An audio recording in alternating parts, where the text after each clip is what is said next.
იცით რატომ არის ავტორიტარულ ქვეყნებში ძვირფას სამკაულებზე მოთხოვნა ძალიან მაღალი? იმიტომ რომ რეჟიმის მსახურებს როგორც წესი საყვარლები ჰყავთ. გარდა ამ ერთი შეხედვით სახალისო ფაქტისა, არსებობს კიდევ რამდენიმე ნიშანი, რომელიც ავტორიტარულ და დიქტატორულ სახელმწიფოებს გამოარჩევს.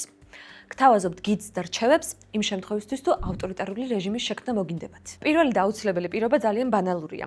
რეჟიმს ძალადობისა და ჩაგვრის ინსტრუმენტები ესაჭიროება. ეს შეიძლება იყოს პოლიცია, ძველი ბიჭები, მაფია ან დაქირავებული ტიტუშკები. მთავარია რეჟიმს ჰქონდეს ფიზიკური ძალა, თავისი ბატონობის დასაცავად და გასამყარებლად. მაგალითად, თურქმენეთში, სადაც პრეზიდენტობა 2022 წელს მამიდან შვილს არჩევნებით გადაეცა, სამთავრობო კლანი ხელისუფლებას პოლიციისა და კგბ-ს ანალოგის გამოყენებით ინარჩუნებს. აქვე აღსანიშნავია, რომ მამამ 2023 წელს ნაციის ლიდერის წოდება მიიღო და ისევ რჩება ქვეყნის არაფორმალურ ლიდერად. მეორე, რაც ავტორიტარული რეჟიმის არსებობისათვის აუცილებელია, არის ბევრი ნაღდი ფული.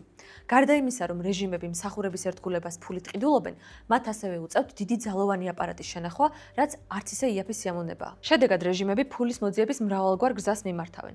ზოგი ბუნებრივი რესურსების დახმარებით არსებობს, ზოგი არამიზნობრივად იყენებს საერთაშორისო დახმარებას, ზოგი ყალბ-ფულს ბეჭდავს, ზოგიც თავისნაირი ავტორიტარული რეჟიმების დახმარებას ეყრდნობა. მაგალითად, ვენესუელაში უგო ჩავესმა და შემდეგ ნიკოლას მადურომ რეჟიმის ფინანსური გადარჩენის მიზნით მკაფიოდ შეცვალეს ქვეყნის გეოპოლიტიკური კურსი დასავლეთიდან ჩინეთ-რუსეთის მიმართულებით. ამერიკისა და ევროკავშირის სანქციებისა და ნავთობის შემოსავლების კლების ფონზე კარაკასმა გამოსავალი იპოვა ჩინეთისა და რუსეთის ფინანსურ დახმარებაში. გამოიწერეთ ისაუბრეთ და დაელოდეთ ამ ვიდეოს მეორე ნაწილს, სადაც ავტორიტარიზმის დამყარებისთვის საჭირო ორ დამატებით პირობას გაგიზიარებთ.